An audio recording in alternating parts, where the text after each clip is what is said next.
like most historians, I knew that the 1918-1919 influenza pandemic was a worldwide event, that it impacted millions of people. It killed millions of people.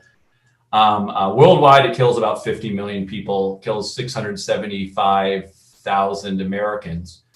Here in Fresno, it killed in the winter of 1918-1919, it kills 258 people.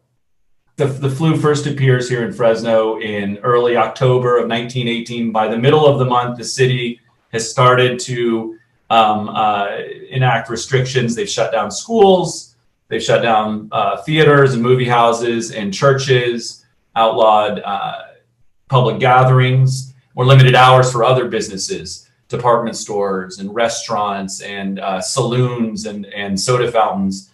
At the time, at least 4 temporary hospitals, in addition to the county hospital, were put into play, and all of them were filled up by the middle of October.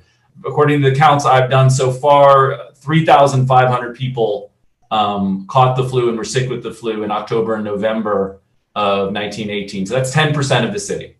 By the end of November, the first wave has crested. Things are getting a lot better. There are fewer and fewer cases. The hospital crunch dies down, and they open back up. They reopen schools, they reopen theaters, and almost as soon as that happens, the second wave hits.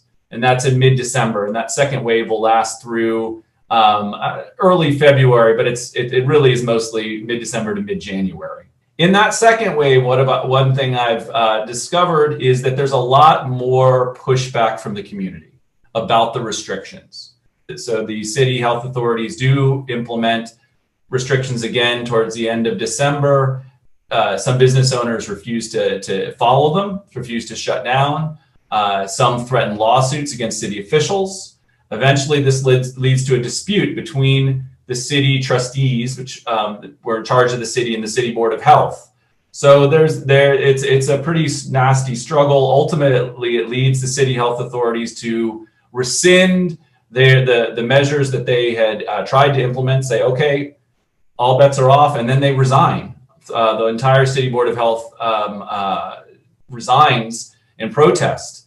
And for about a better part of 2 weeks, there are no mandatory restrictions in the city. In that period, dozens of people do die. More than 1,000 get sick.